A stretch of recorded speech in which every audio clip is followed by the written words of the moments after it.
Tēnā koutou. I'm Pupu Saranaka, and I'm from Generation Zero. And before we begin, let us just take a moment to acknowledge the tangata whenua and the caretakers of this land, the Waitaha, the Ngāti Māmoe, and the Ngāi Just take a moment to reflect. Thank you very much. I would like to welcome you all on behalf of Generation Zero and our co-hosts this evening, 350 Christchurch, to the Climate Smart Christchurch Mayoral Debate. We have the two frontrunners for the mayoralty, Lianne and Dalziel and John Minto here. They're going head-to-head on some issues focusing on and related to climate change and how Christchurch should react to the challenge that it poses. And by the way, if you want to find out more information about Generation Zero or 350 Christchurch, there are stalls outside that you saw as you come in. So afterwards, after the debate, wander over, have a chat to all the people there, see what they're all about. So as always, there's some housekeeping stuff to take care of. The exits are here, here, and at the back. In the event of an emergency, count the number of... No. All right.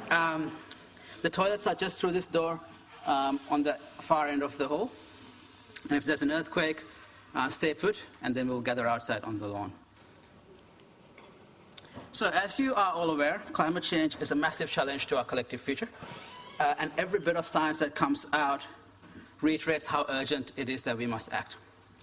So without putting too fine a point on it, cities are the major contributor to greenhouse gas emissions in the world, accounting for about 70% of all of our emissions. So each city council, and by proxy its mayor, has a massive responsibility to reduce the emissions of a city and make that a priority. There is no question about that.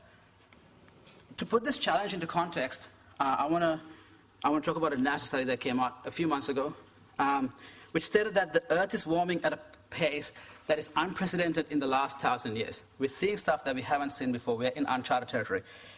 And analysis of the IPCC carbon budgets by the Carbon Brief indicates that if we want to keep our temperature rise to 1.5 degrees, as agreed by the Paris Climate Agreement, at the current rate of emissions, we will run out of the budget in 5 years. So that means if we emit like we do now, in 5 years' time, we have to cut all emissions to zero if we want to keep to the Paris Agreement.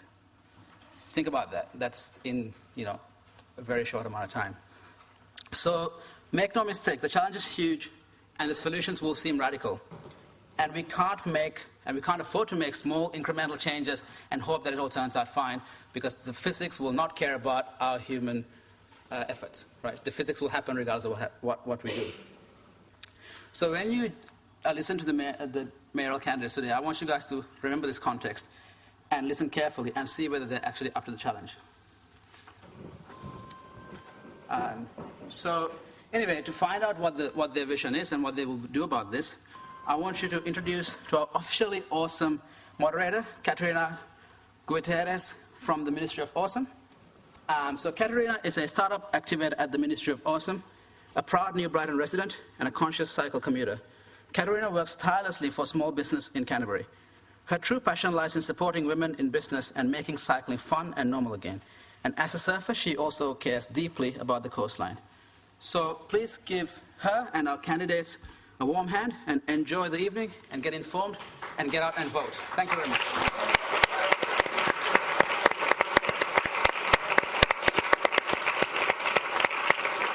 Thank you. Good evening. Can everyone hear me all right?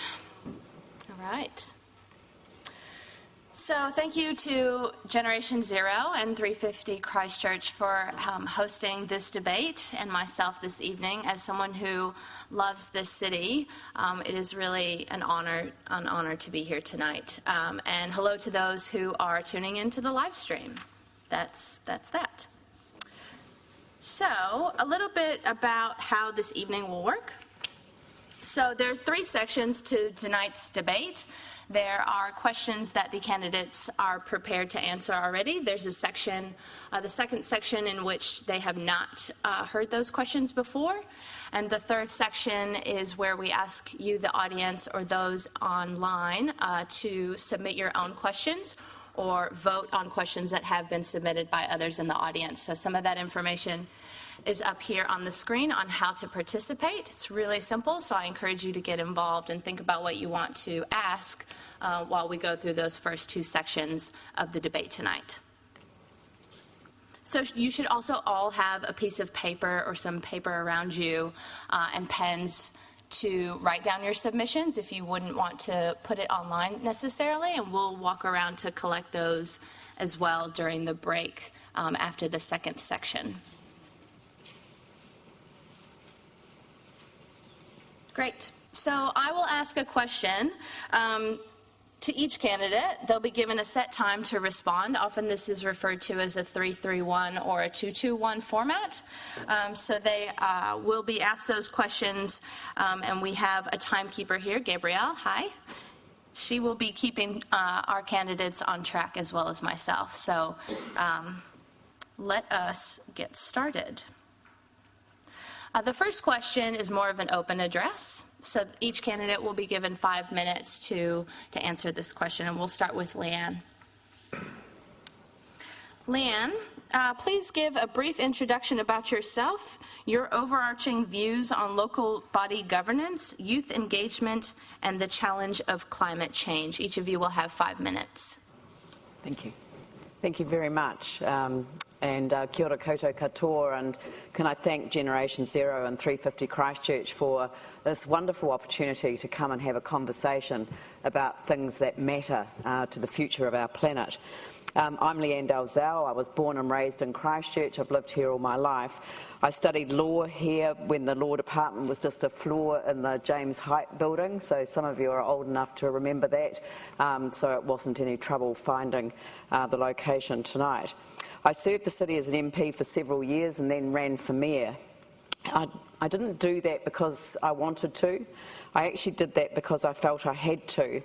I had the background and the experience to lead the city through turbulent times, and I've done that. United the council, settled the insurances and stabilised the finances. But more than that, I've guided the development of a new legislative framework that shifts our focus away from recovery. So the Canterbury Earthquake Recovery Act has gone and made sure that the new framework, regeneration, involves people, and that's under the Greater Christchurch Regeneration Act. I'm running again for mayor of our city. The hard work of the last 3 years has reopened the opportunity to transform Christchurch, and I want to be part of that. Sarah has gone, and it's time for local leadership. Time to do some thinking about some interesting stuff that we haven't had an opportunity to really take up and fully explore due to the challenges that we've faced. One of those ideas is a local currency. Can we have a local currency? I remember when I was over in the UK, the Bristol pound was presented to me by the then Mayor of Bristol, and what a wonderful opportunity to see local money spent locally, staying locally, and a huge opportunity in terms of tourism as well. So those are the sorts of ideas that we can start to explore when we have another term. I want young people, because we've been asked to talk about youth engagement, I want young people to design their own way of engaging with us. I remember when the Youth Council and PILAT, which is the Pacific Youth Leadership Group, took over the council chamber, and they called it turning the chairs, and they called it turning the chairs because they took over the chairs at the council table. I handed over to a new mayor for the night, and they took charge of that chamber. What I heard debated that night, they weren't the soft issues. It was an incredibly powerful debate, and possibly more powerful than a lot of the debates that we have in council. I've been there all day today. They tackled hard issues like youth suicide and youth mental health. And it was great to see that they could see a role for the city in terms of addressing some of these issues. They didn't compartmentalise them into the silos of the health system or the education system or the city council versus central government. It was actually what could we do collectively and collaboratively that would make a difference. And then there was an engagement over the annual plan. Now, most people aren't really excited about making submissions on annual plans, but put on a few pizzas and bring people in, and you can start to engage in a conversation. They led that conversation, not the councillors. We sat in different parts of the room, and they circled around and gave us their views about certain aspects of the annual plan and what they wanted to achieve. And that's the sort of approach that I want to continue to develop as Mayor. The challenge of climate change, which we've also been asked to address, is very real. Engaging with communities is absolutely vital to building a respectful working relationship, and that needs to be done in a non-threatening environment. If people are worried about what we write on their limbs, so this is the land information memoranda, if they're worried about that, then they won't be focused on what really matters. And we will spend time, and they will spend time, money and energy on fighting us. And instead of actually dealing with the issues and actually engaging with each other respectfully on things that really matter, they will in fact fight us. When we have time to collaborate on how to develop an adaptive management approach, that is the way to address climate change issues, and that's the approach that I support. Thank you. Thank you. John? Te whare mātauranga, tēnā koe, nā tangata whenua o tēnei rohi, kia ora koutou, e ngā hoe whā. Ngā iwi o te motu, tēnā koutou, tēnā tātou katoa. Greetings everybody, and thanks, like Lianne, to Generation Zero and 350.org. It is really important that we put climate issues into local body elections. Probably 20 years ago, this would never have happened. Climate change was not the sort of issue that was talked about a lot at a political level, national or local, and it's very good, really important that it's here tonight. I'm standing as the Keep Our Assets Canterbury candidate because we were concerned and are concerned about the council and their proposals to sell our assets. And so, but in putting that together and we decided we weren't going to run as on a single issue, that we needed to put together to think through the big issues facing this city and see if we could come up with a platform of policies that would address those problems. We decided we weren't going to use platitudes, we weren't going to use empty slogans, we weren't going to use airbrush pictures, we were just going to talk about policy. So around Christchurch we've got our very plain looking billboards, but they've got policy on, swimmable rivers, keep our assets. These are really important issues that we feel that should be brought, to the debate here. And the two that most, of our 6 big issues, the two that would most directly sort of be related, I guess, to climate issues would be the free public transport and swimmable rivers. So maybe I'll talk a little bit about those later on. But greenhouse gas emissions in Christchurch, 67% of the greenhouse gas emissions from the city come from transport. So that's cars and trucks. And I think we can make a significant dent in that with free public transport. And free public transport, there was a letter in the paper today, people react to the basic message without looking behind it. It's a savings policy. It will save us money as well as saving the environment, because right at the moment we're building these massive roads around Christchurch, $915 million worth of roads that the government have said these are roads of national significance, out the north, out the west and out the south. And up the north it's $235 million for 7 kilometres of road, $33 million per kilometre, and it will not reduce traffic congestion out the north of the city. And that's not me saying that, that's Jim Harland, who's the head of Transit New Zealand for Canterbury. He says, no, it won't reduce congestion. What he says it will do, it will give you a more certain travel time to Christchurch, and it will stop the problem getting bigger in future. So our question is, why are we paying massive, eye-watering sums of money to build new roads when we could decongest the roads with free public transport at less than half the cost?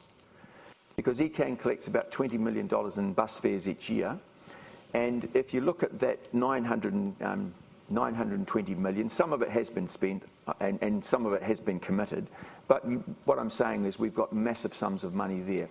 And how it would be paid for would be a respectful negotiation with the government from a mayor who has a mandate for free public transport. We would say to the government, when you give your money for transport to Christchurch, we want to see a larger share go to public transport and a smaller share go to roads. It's really as simple as that. So, and again, it's simple. When I say simple, it's simple if you have a mandate to negotiate it, right? It's impossible if you go in to discuss this with the government and the government says, yeah, well, who wants it? I mean, what's the big deal? You know, we're not buying into this. We've got the big trucking lobby that we need to look after. And we're saying, no, if we have the mandate, we can negotiate that quite easily. Swimmable rivers is absolutely doable. I'm happy to talk about that later. Look, regarding the council, I've only had one experience with the council over these sort of issues. Myself and my wife moved to Christchurch. We started building a house a couple of years ago here, and we're privileged enough to be able to build our house ourselves, and we were privileged enough to be able to afford to put in, to collect water off the roof, to collect water off the roof, to have a grey water recycle system and have solar panels on the roof. But the council said we were not allowed to have a compostable toilet. We had to have a flush toilet on the house. We thought that was stupid. I haven't actually investigated the reason why they said no, but it was an adamant no, we couldn't. So just at a personal level, that's sort of by way of an introduction. I know I've run out of time, so I'll sit down and take the questions. Kia ora, thank you very much. Thank you.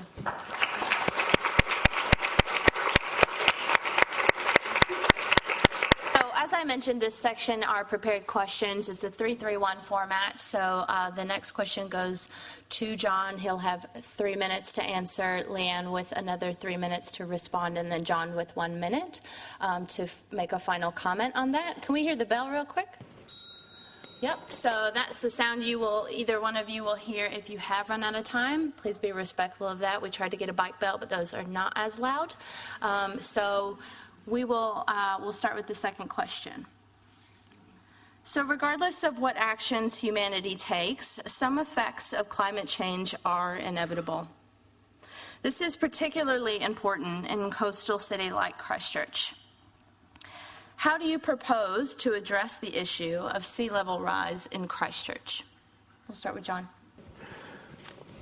Well, I think the first, just 2 comments. The first one is that I think that one of the things that really disappointed me, sort of going back 7 or 8 years, the fact that the business community were able to change the argument about climate change from stopping climate change to managing climate change.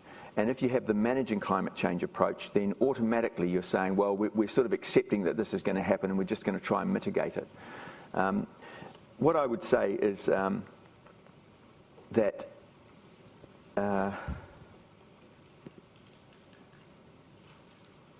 the issue of the low-lying city is a really important one, and I think we should take the approach that the Dutch take. They've had a lot of experience with this, with low-lying areas of the cities, and also also in regard to areas which flood easily, and they've got what they call managed retreat. And what it means is that you regard this as a natural disaster.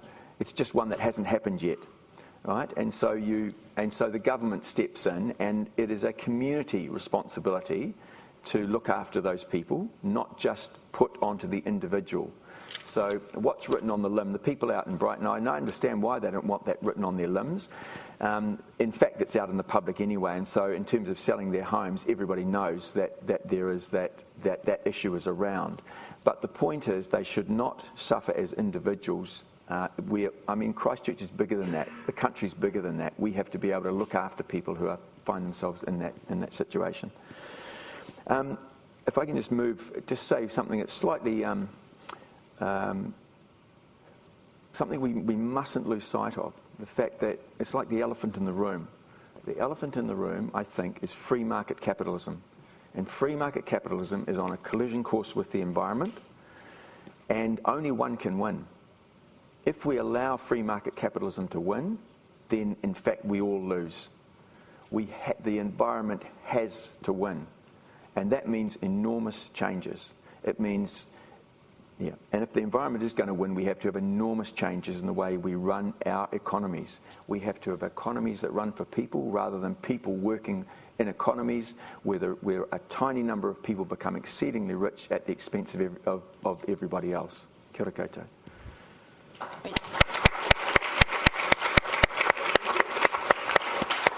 Lianne, would you like to respond? I 3 wasn't minutes? quite sure whether we should be standing up for all Whatever of these. you're comfortable with. Don't feel the pressure to stand up each People time. feel that we should stand up, or because I don't mind. I think the audience is fine with you sitting. Right. So, climate change doesn't just mean sea level rise. It means increased frequency and severity of major weather events, and that's from drought right through to storm. So I think it's important not to just think of sea level rise, but to think of those extreme weather events as well. The point that I often make to people is that there really isn't a rush to resolve these problems. We've actually got time to take. And we got caught out here in Christchurch in the district plan review because it was included with the entire district plan being reviewed all at once. And so we went to government as soon as we realised that there was a massive problem in terms of dealing with, well, not dealing with, but actually engaging with communities around future hazards. We went to the government and said, can we postpone the dealing of the coastal hazards chapter until after the replacement district plan is in place, and they agreed to do that and took it out of the Order in Council. And I think that that's given us an opportunity to have a conversation, but as I mentioned before, people get stuck on the limb debate and are focusing on that at the moment. So I'm hoping that we can find a way to take the issue away from the limbs. It's a future scenario. It's based on future modelling, and that's something that obviously the organisation has to take responsibility for. I do worry that we're a bit risk averse in these matters, and often that's because the only person worth suing, or the organisation worth suing at the end of something going wrong, is indeed a council, and that means, you know, your pockets, as in the deep pockets of the organisation. But the communities I've spoken to have been talking about adaptive management, and that is you model a future scenario, you observe what actually is happening over a period of years, and then you review the modelling accordingly. And I think that's a pragmatic approach, and it's good science as well. I also want to see if we can turn some of the future challenges into an opportunity. For example, could we trial new forms of housing that can be easily moved? Maybe some parts of the red zone would give us a chance to do that. Great.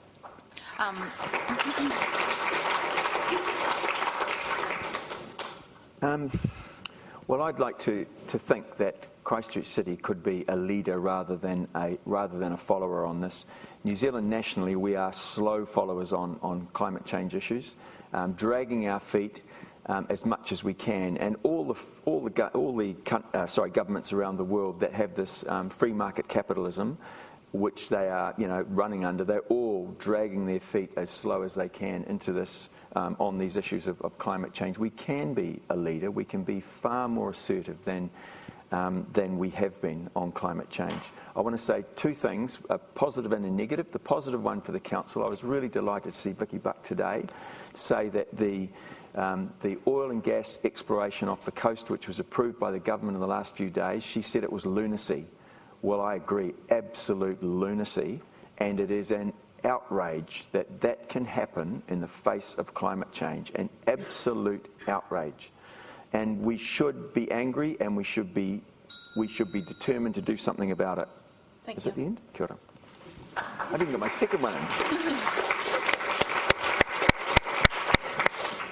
All right, so we'll start with Lianne this time. The next question is, thinking about what we can both do to mitigate the effects of climate change but also adapt to what's inevitable, what do you view as the roles of central versus local government in addressing these issues, and specifically, are we doing enough? I believe that the role of central government is to provide guidance in terms of science. Are we modelling 1 metre or 1.5 metres over 100 years? And I think the answer to that question is something that shouldn't be left to individual councils to then put it out with their local communities.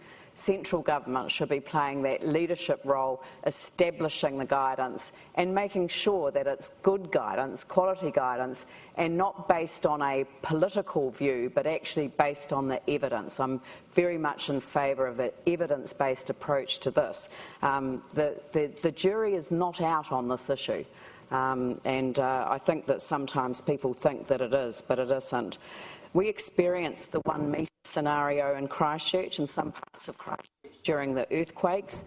So that's in less than 60 seconds we lost more than 1 metre of height right on our coastlines in certain parts of Christchurch.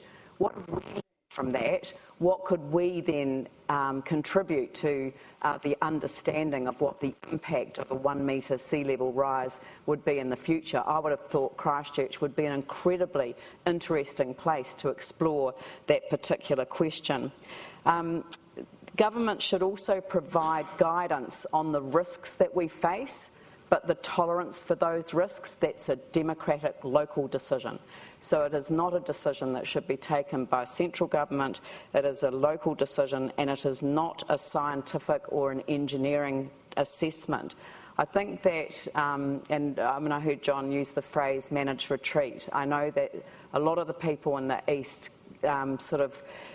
freeze when anyone uses the expression managed retreat, because it makes it sound like that there's no alternative but to remove yourself from the environment, whereas adaptive management actually enables you to see what's actually happening after the modelling scenario, rather than saying we're going to retreat, but actually having a variety of options over a period of time to see what's actually happening. I like the phrase that CanCERN used, that's the Canterbury Community Earthquake Recovery Network. They said the wisdom of the community always exceeds the knowledge of the experts. And I kind of reframed that slightly to read the wisdom of the community, when coupled with the knowledge of the experts, always exceeds what one can offer without the other. So central government, guidance, local and community decision making.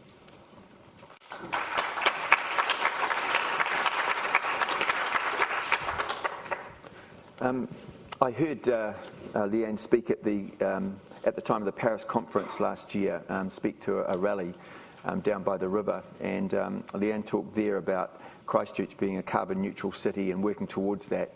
And I haven't seen anything from the council over the last year, so I don't know what's happened about that. But I'd be very keen to hear if anything has happened about it. It's disappointing, for example, that even the small thing, which I'm a little bit cynical sometimes about joining up with things like C40, the cities of the world that are trying to reduce or become carbon neutral with specific goals. But I think that is a small step we could take. As well as, a small step we can take there, but we can also take some big local steps, and I've mentioned two of them, which are part of our policy: free public transport and swimmable rivers. I want to make one comment. This was the brickbat I didn't have a chance to say before, that the council earlier this year awarded the largest, perhaps the largest property developer in Auckland, in Christchurch, Anthony Goff, $300,000 of our taxpayer money so he could make his big development more energy efficient. And it seems to me that is money that is simply a corporate welfare. At a time when you've got pensioners living in their homes, they dare not turn on the electric heater because they can't afford the power.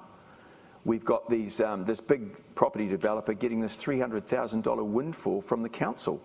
That, I think, is outrageous. It is an abuse of taxpayers, and ratepayers rather in this case.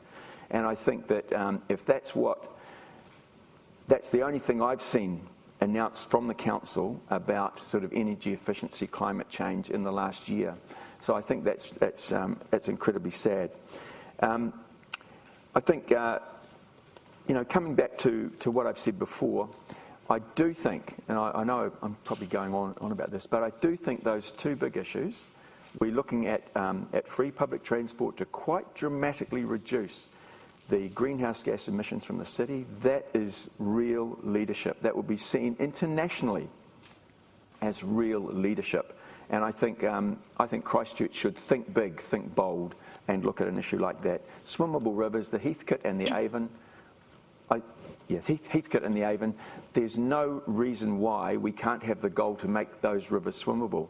They haven't been swimmable for a very long time, and it doesn't cost a lot of money. What it does take is changes in the way businesses and residents view those rivers, and I think we could bring together a big community campaign, and we would astonish ourselves with the delight people would take in being part of a huge community project that is going to make those rivers swimmable. That's the kind of vision I think we need for Christchurch. Kia ora koutou.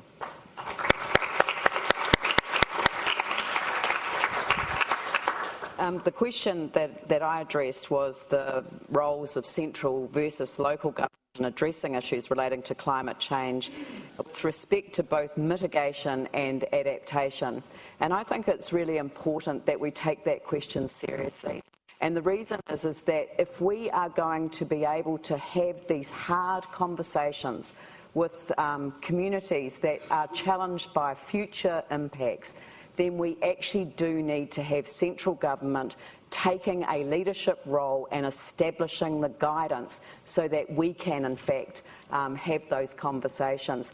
I don't believe that a council should make these decisions absent the community, but when the community is focused on fighting the council over limbs or other decisions that have been taken, then in fact you don't get the proper engagement in order to get a good result. Thank you. All right, so we're going to move on to section 2. Again, these are questions that we have prepared as a group, but the candidates have not heard before. We'll start with John on this side, and keep in mind these are 2-minute responses instead of 3 minutes. We have a timekeeper. All right, so, and let me know if at any point you need me to repeat the question. Yep. Currently, Christchurch economy relies heavily on the farming output of the wider region. To mitigate the effects of climate change, it's imperative that we move away from these practices. How do you propose to diversify the economy of Christchurch to achieve this? Whoa. Tough one. It's an easy question. I think, first of all, the problems that we see that we have seen in Havelock North, over contaminated water supply, those are going to become big problems in this area of the world, just outside of Christchurch and in Christchurch, because we have this largest change in land use happening on the Canterbury Plains in the history of human settlement in this country. So we're going from sheep and grain, relatively low water consumption agricultural activities, to the big ones, which is dairy. Huge water consumption and the inevitable pollution that comes from that. I think that the Christchurch City Council should have a very loud voice about what happens out on the Canterbury Plains, because it's our backyard. It's where we go swimming and fishing and camping and take the kids and tramping and whatever. It's our backyard. So I don't have a vision for how we transform that. The land use must change. The land use must change out there. And it is completely unsustainable to be sucking the water out of the rivers at a time when the east coast of New Zealand is becoming drier and drier. We have to change the land use to land use which supports a low rainfall, relatively dry climate. Kia ora koutou. Thank you. A 2-minute response. Thank you. There are elements of the Christchurch economy that are not directly linked to the wider Canterbury economy and the agricultural sector. I always say to people, we write more code in Christchurch than anywhere else in the country, and people are significantly surprised by that, but it's true. There is a huge IT and technology sector here in Christchurch, and largely based off this very university in terms of the incredible developments that have emanated from here. And our technological industries are actually internationally competitive. And I always tell the story about Orion when it moved from the central of the city after the earthquakes and it moved out to Wairaki Road. They decided that they better make themselves the most resilient of organisations. They had certainly done that with our network, but they decided to do that with their building as well and their what they were providing out there. And so they went looking for the top radio communications technology in the world, and they looked everywhere and found it across the road.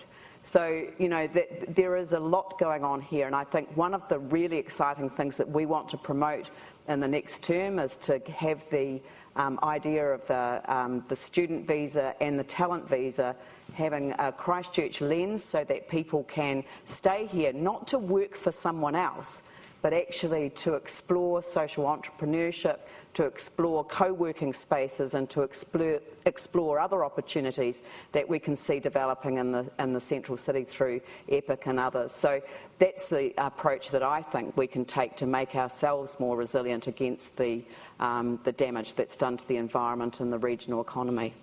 Thank you. 1 minute. Yep. 30 seconds. No, you have a minute. Mm-hmm. Oh, 1 minute. That's okay. Sorry. So 1 minute. Look, finishing off the previous question about how do we make that land use change. Well, one very simple way is for, you know, and again, this is something which Christchurch can do. Christchurch can take a strong lead in. We can demand that the government stop subsidising the transition to dairying. There is a fund of $400 million the government set aside for irrigation, and that's basically a subsidy to dairying. And Canterbury will have the lion's share of that funding. That should not be there. The other big subsidy that's involved with dairying in particular is building these big roads, these transport subsidies, which are supporting those kinds of intensive land developments that are absolutely unsustainable. So that's somewhere where those are two practical ways where we can put pressure on central government to remove those subsidies for unsustainable farming. Great, thank you.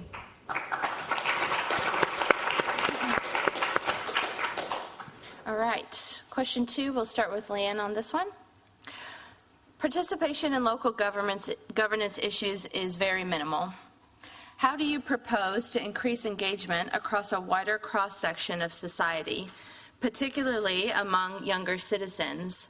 I think those in the audience especially will have a particular interest in this given the announcement today in regards to the Victoria Street proposed plan and Generation Zero's attempt at the petition of nearly 900 signatures. So if you could answer that question in 2 minutes, that would be great.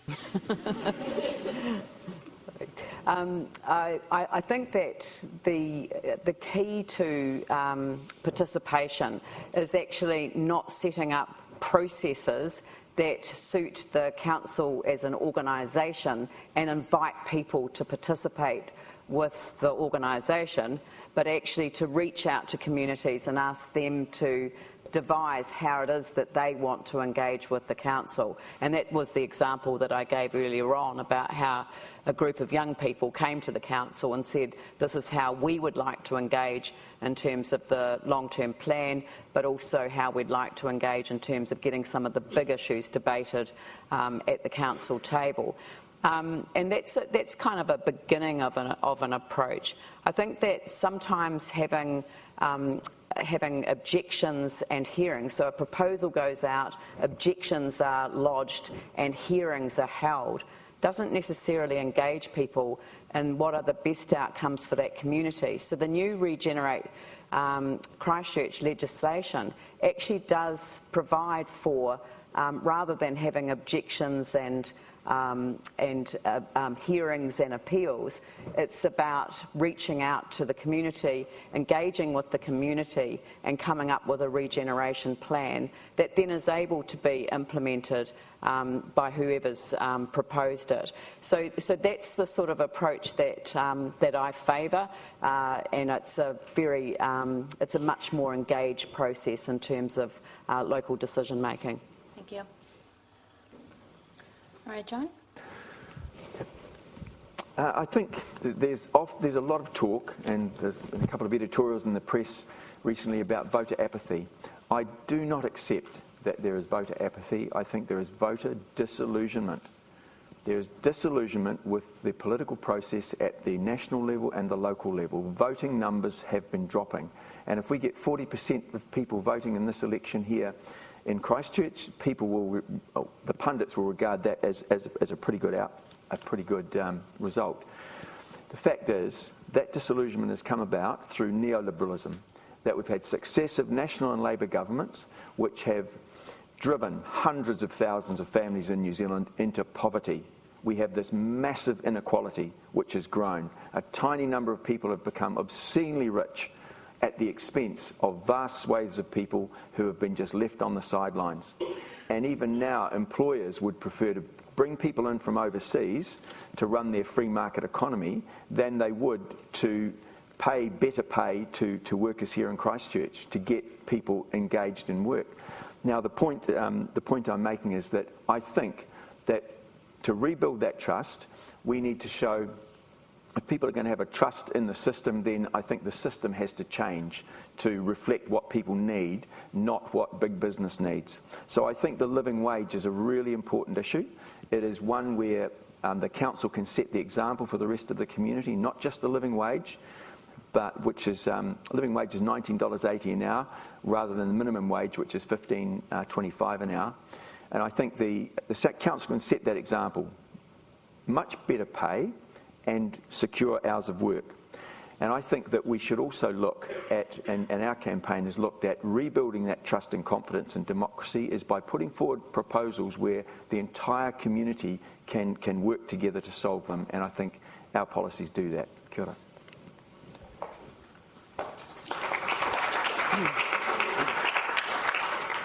I think that it is important that we understand that local government is restricted in what it can do by the Local Government Act. So central government tells us what the parameters are. And I think John's ideas are really powerful when you think of them in terms of a parliamentary context. But in terms of the Christchurch City Council, perhaps if I could share the experience that we've had with Sarah in charge of our city, where we haven't had the capacity to engage in the way that we ought to have been able to engage. And I think that it's really important that people do see what is realistically achievable and what might be aspirational. But I think that it's fundamentally important that we just look at the reality that we've faced as a city. We had central government, the council ran Share an Idea, fantastic. The government came in and turned it into a blueprint. There was no feedback and no opportunity for our community to engage. Thank you.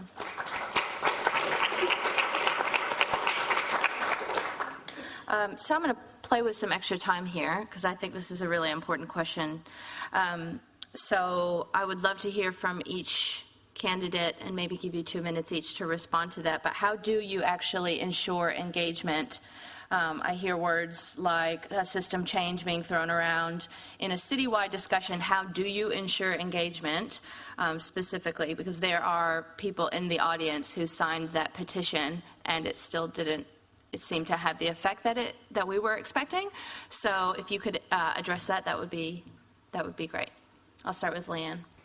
So I haven't got the petition with me, so I can't refer to it. I'm sorry. The decision on the Victoria Street was made today based on the report back from the the councillors who heard the submission. So I was on the receiving end of their advice, and it was unanimous. So.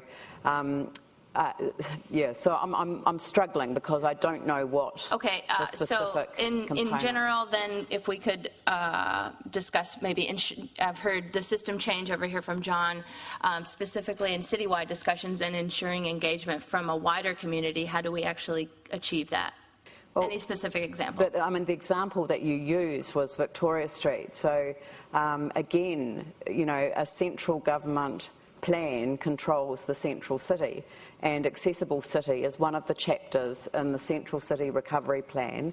There are restrictions on what we can and can't do.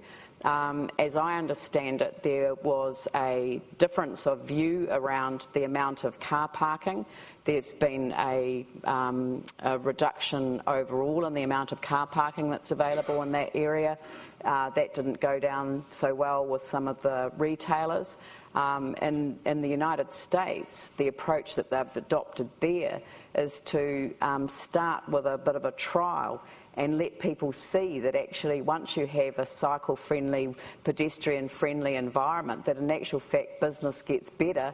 In some of the New York business districts where they introduced these cycles and pedestrian-friendly areas where they had the priority over cars, their businesses increased by 30%. So maybe a better way of doing things is to trial things rather than going for a specific plan change. But the plans in the CBD are governed by the Central City Recovery Plan, and there are limits on what we can and can't do. Certainly. All right. John, 2 minutes? I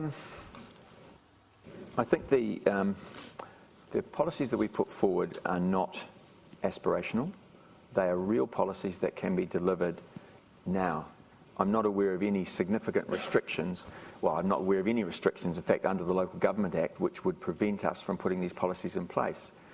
They can be put in place if a mayor is elected who has the mandate. The policies are out there, they've been discussed, and if I'm elected, I would have a mandate to negotiate these with the government. And yes, they would. Some of them would require negotiation. Free public transport does require negotiation. But I don't see that as a problem if we have the mandate. If there's no mandate, then it's not going to happen. But if we do have that mandate, we can do it. So I guess...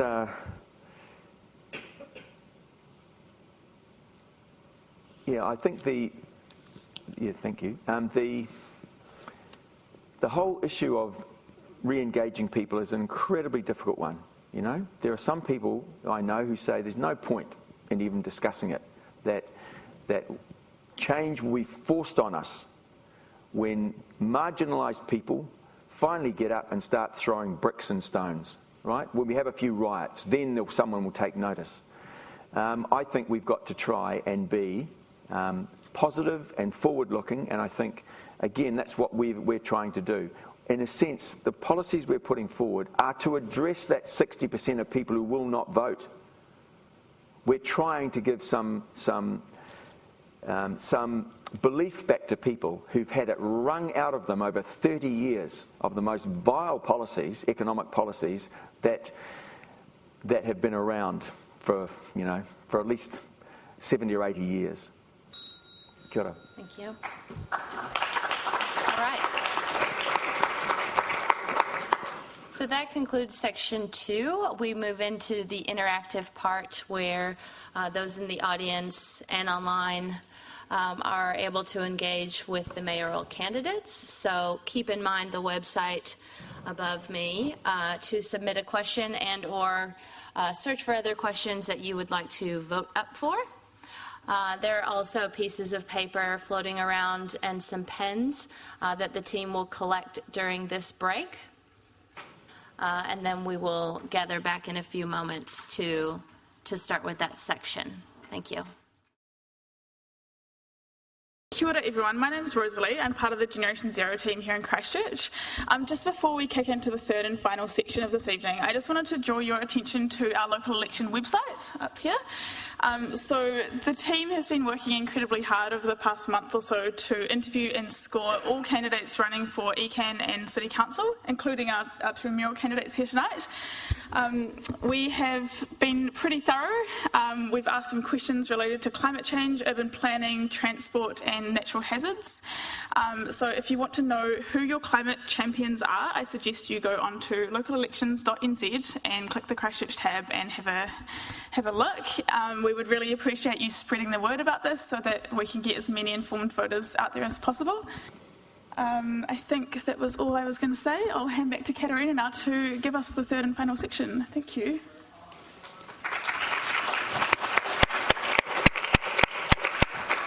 Great, thank you, Rosalie. All right, so we have gathered 5 questions from the audience and those online. We probably would not get to all of them, but we'll do our best. And the format will be a 2-minute each answer to the question with no rebuttal time. So we'll do 2 minutes and 2 minutes each. And we'll start again with Lianne on this one. So many of the world's leading cities, like Paris and San Francisco, have divested from fossil fuels. Can you clarify whether Christchurch City has partially or fully divested, or in the other case, if you're elected mayor, will you work towards this? It's certainly an issue that we raise if we're talking about investment policy. So as far as I'm aware, the Christchurch City Council doesn't invest in the areas that you've highlighted. We've been invited to sign up to the Compact of Mayors, and I've said that that's a really important thing for us to do.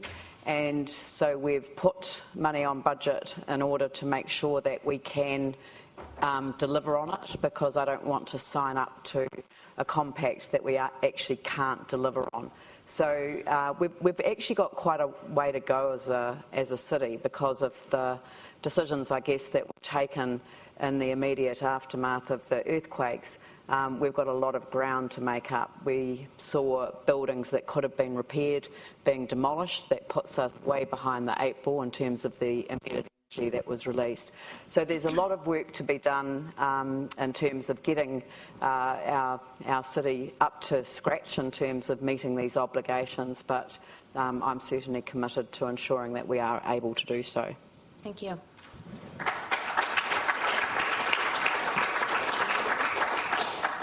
John, 2 minutes. Would you need me to repeat the question or anything? No, that's fine. I'm not aware of Christchurch City Council investing in fossil fuels, but there are things that Christchurch City Council could do, and that is support the campaign around the ANZ Bank, which has huge amounts of money invested in fossil fuels. And if there's somebody from here, from part of that campaign, they can grab the next 1 minute and tell people about that campaign, because the City Council should be supporting it.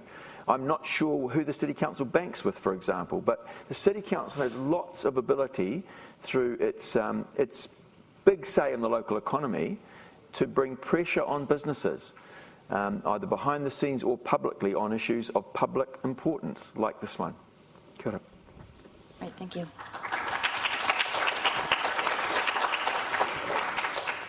Next question. We'll start with John. What public transport options other than buses would you be keen to investigate and potentially work towards, if any? 2 minutes. Yes, definitely. Trains is the logical one. I lived for a long time in just on the edge of West Auckland, and they transformed the rail there from a single rail with a whole lot of grotty railway stations along the way, full of graffiti and just places you never want to go. They've transformed that into a really modern, vibrant transport corridor. They double-tracked it, and they put stations all the way along. We can do the same here in Christchurch, going north, going west, and even going to Littleton, although I'm not suggesting we drill another hole through the another hole to Littleton, but I'm saying that there's a network there that is designed for mass public transit, and we should be using it. Again, it is far more efficient and saves a lot more money than just having people in cars making their own way all over the place. Kia ora.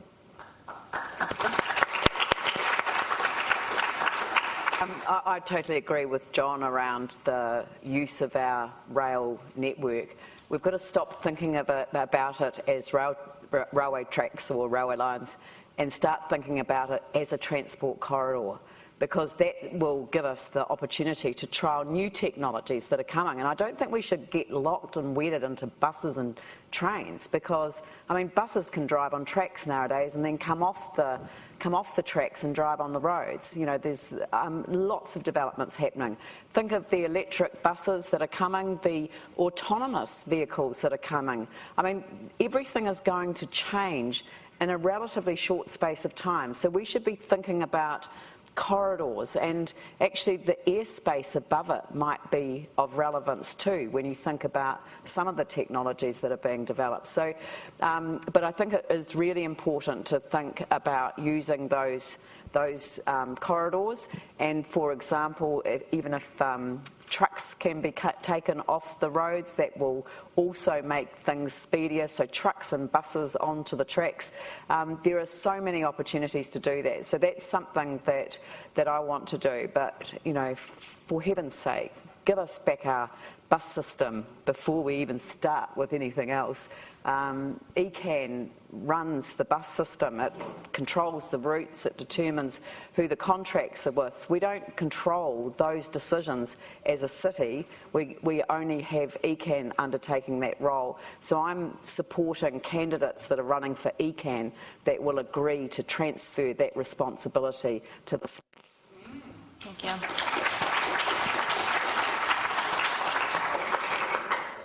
All right, next question. This will start with Lianne. How will you combat the claim by big businesses and farmers that enforcement of climate-related policies will destroy the economy? Ignoring climate-related issues will destroy the economy, but it will do more than destroy the economy. It will destroy life as we know it. You know, these issues, we actually do have time to address these issues, and I think that, you know, as I said before, the jury is not out on this. It is quite clear that coastal cities throughout the world face all sorts of significant challenges, and I want to see how we as a city can turn those into opportunities. And as I said, trialling some new options in terms of housing, new landowning or leasing, long-term leasing of residential red zone land to trial new housing options. These are the exciting and interesting and opportunities that actually arise from the situation that we've found ourselves in. So no, I would take on big business in that regard. They don't actually have a leg to stand on, and if we're not cautious, we won't have a cliff to stand on either. And the other point that I've often made to the odd climate change denier that might be floating around the council table is, you know, you don't need to worry about it, my friend, because, you know, there won't be enough sand left on the beach for you to bury your head in. So. Thank you.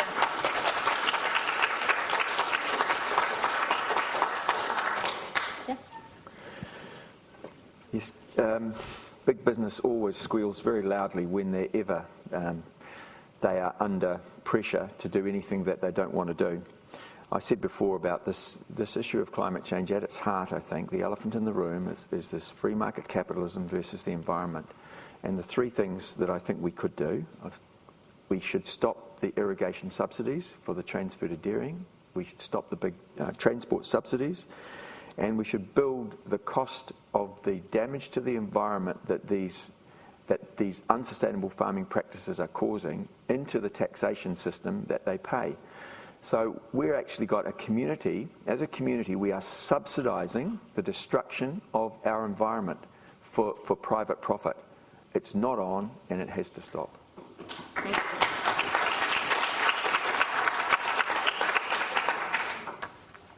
All right, next question. We'll start with you, John.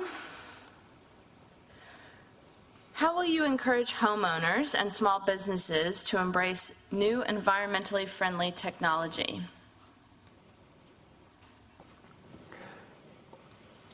Two minutes. Kia ora. That's a really hard one. I haven't thought through that at all, and I don't think I can make any really informed comment about it. Aside from saying that I'm sure there are 1,000 ways that we can do that. Ways that won't cost money. I mean, the council has procurement policies, and I think that we can build into those procurement policies supporting businesses which are sustainable businesses, businesses which are run as cooperatives, where the money is spread more widely around the people who work in those businesses rather than just going to one single business owner. I think there are a lot of ways that we can do it, but after 2 weeks, and I'm apologise, my brain's not it's not very nimble tonight. I'm a bit stuffed, to be honest. It's not an easy job.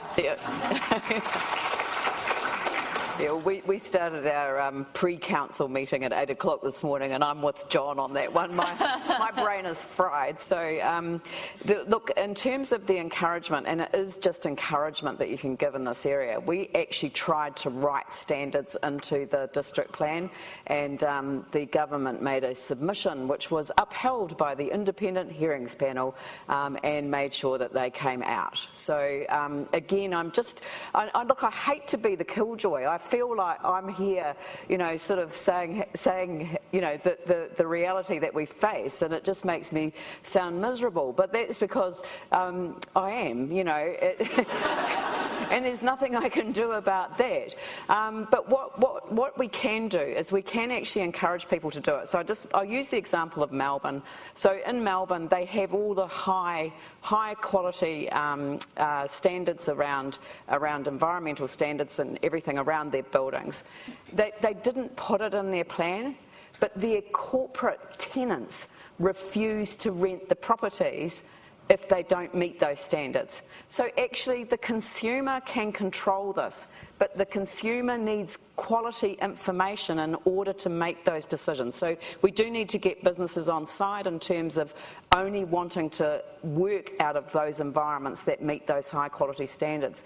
In terms of people on the ground, in terms of what they could do on their own, I mean, I think people like John who've taken the effort of putting in those systems, the grey water systems, they should benefit from that decision. There should be an advantage in going through that, and whether that's a remission on a development contribution or some element of that. But I think that there should be a carrot rather than a stick approach to that. Thank you.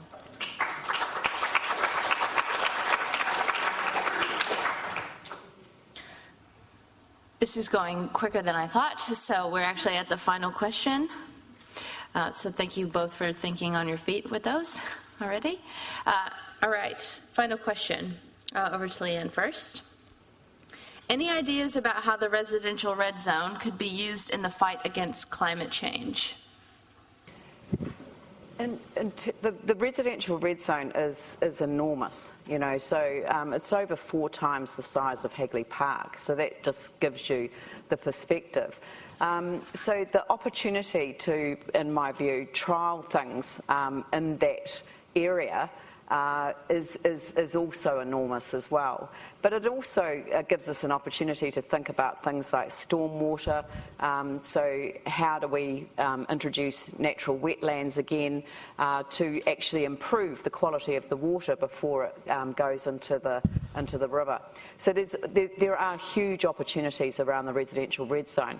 But the process around getting to a regeneration of the red zone is one that has to engage the public. That is a requirement of the framework that's been put in place. Regenerate Christchurch will be developing outline plans and engaging with people about those. But I hope that out of that process, people will see that their contributions will be very real and meaningful, and they will have an opportunity to have a real say, and that to me is a great thing.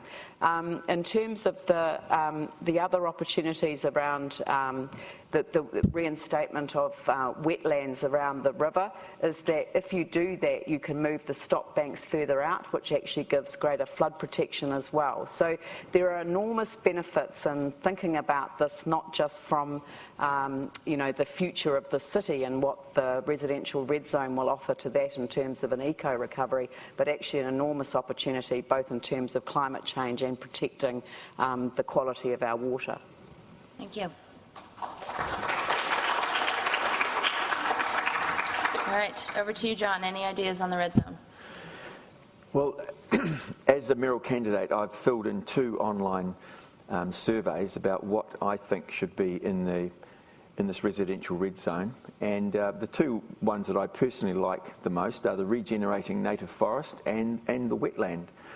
And I think if we move, I don't want to see that big area just sort of diced and sliced. I think it needs a big, bold concept, not something which we're going to try a little bit of this and a little bit of that. I think the big, bold concept, and I think in 100 years' time, if we do that Christchurch will regard that area as being as precious to it as people currently view Hagley Park.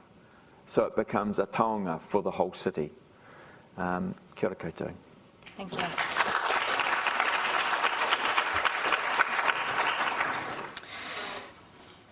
So I think we have some time to play with a final closing statement. I would encourage both candidates to go online and look at the questions that were very, very popular on the site. One, in fact, being, in 5 words or less, what's your #1 priority as a mayor? And I could make that your final closing remark, but I'm not going to do that because we've already talked about how long of a day it was, right? So if you'd like to have some closing remarks, we'll give you 2 minutes to have some closing remarks to the audience. I'll start with John on this side. I'll take up the challenge of that question. All right. In 5 words, free public transport, swimmable rivers. Look, I don't think we should confine our thinking to small boxes. We shouldn't allow what we see as barriers to restrict us from thinking big. I'm encouraging you to think big, to think bold. I'm encouraging you to look at the reality of the situation we face and get angry. We should be angry. We should be really, really angry about what's going on with climate change and the failure all over the place to take effective action. We should be angry as citizens, and we should channel that anger into big, bold, positive, forward-looking policies that will make a dramatic difference. And I want to invite people who aren't part of Generation Zero or 350.org, support those organisations, because we need broader, stronger, louder voices on this, and we need to get a bit angry about it. Whoever wins this mayoralty, whether it's myself or whether it's Lianne, I think you should expect action. Not platitudes, not empty slogans. You should expect action. And I think you should demand action. Christchurch can and should and must be a leader in this. We cannot allow our local body to be silent or to shuffle this issue off to central government. Yes, there'll always be people at central government who don't want to know about it, but we can stand up here and we can be loud and clear about it here in Christchurch. We can be a world leader in combating climate change, becoming carbon neutral, and I'd urge you to think about that. Challenge accepted. Let it start in Christchurch. Kia ora koutou.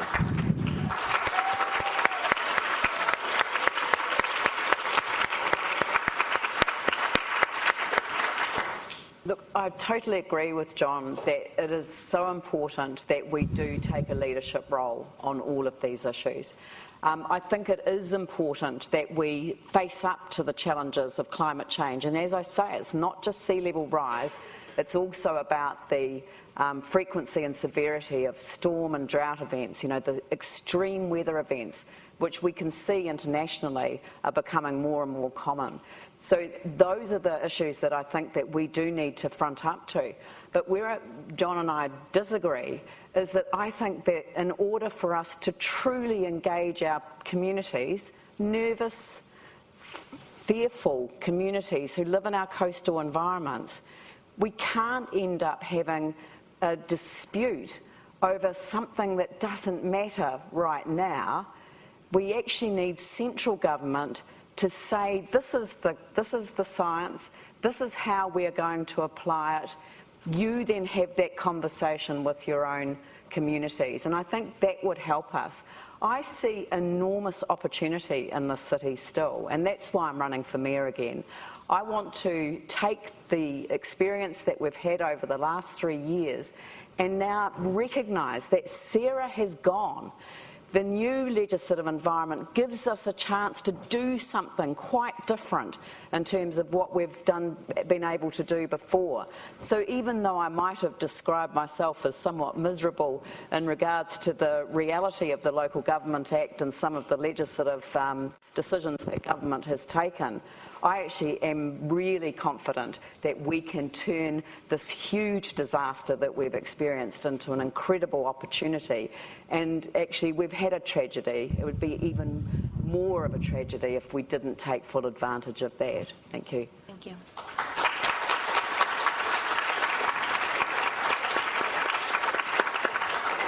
Great, so as Gen Zero comes up to close the event, please join me in a round of applause for both mayoral candidates tonight.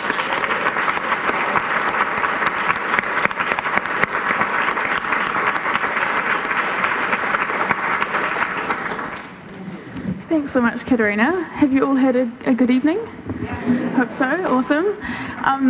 I would just like to say a huge thank you to the University of Canterbury for allowing this event to happen, and to our AV team up the back.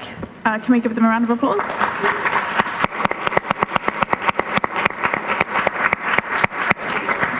We would also just like to say thank you both to Lianne and John for making time this evening to come and have this really important conversation with us. We've just got a little token of our appreciation. Thank you. Both. Sounds like it's been a long day, so we recognise your efforts. And also,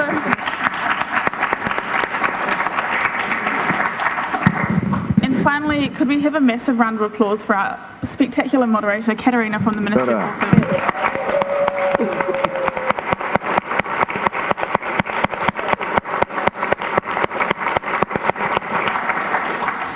So that concludes the debate tonight. You can follow all the action on Twitter, and we've recorded it as well. We'll be putting it up online. If you'd like to know more about Generation Zero or 350 Christchurch, please stick around and chat to us. We've got stalls outside. We'd be happy to tell you what else we're up to in this space. Otherwise, I'd just say go to our website, check out your climate champions, and make sure you spread the word this election. Thank you so much.